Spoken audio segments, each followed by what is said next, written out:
நம்மளோட ஐஸோட பூப்பில் எல்லாமே சர்க்குலராக இருக்கும். ஆனால் கேட் அதுக்கப்புறம் ஸ்னேக்கோட பூப்பில்ஸ் எல்லாமே வெர்டிக்கலாக இருக்கும். அது ஏன்னு எனக்காச்சும் யோசிச்சு பார்த்துருக்கீங்களா?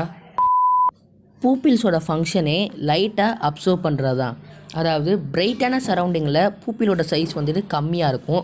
இதே இருட்டான டார்க்கான சரௌண்டிங்கில் நிறையா லைட்டை அப்சர்வ் பண்ணி அங்கே சுற்றி இருக்கிற ஆப்ஜெக்ட்லாம் நோட்டீஸ் பண்ணணுங்கிறக்காண்டு பூப்பிலோட சைஸ் வந்துட்டு இன்க்ரீஸ் ஆகும், எக்ஸ்பேண்ட் ஆகும். வெர்டிக்கல் பூப்பில்ஸோட ஃபங்க்ஷன் சர்க்குலர் பூப்பில்ஸை விட ரொம்ப எஃபிஷியண்ட்டாகவே வேலை செய்யுது. அதனால தான் மோஸ்ட் ஆஃப் த ப்ரெடேட்டர்ஸ்க்கு வெர்டிக்கல் பூப்பில்ஸ் இருக்குது. அதனால மோர் அண்ட் மோர் லைட்டை அப்சர்வ் பண்ணி நைட் டைமில் மற்ற அனிமல்ஸை அதால் கரெக்டாக வேட்டையாட முடியும். இந்த ஃபேக்ட் உங்களுக்கு பிடிச்சிருந்துச்சுன்னா இந்த சேனலை சப்ஸ்கிரைப் பண்ணுங்கள்.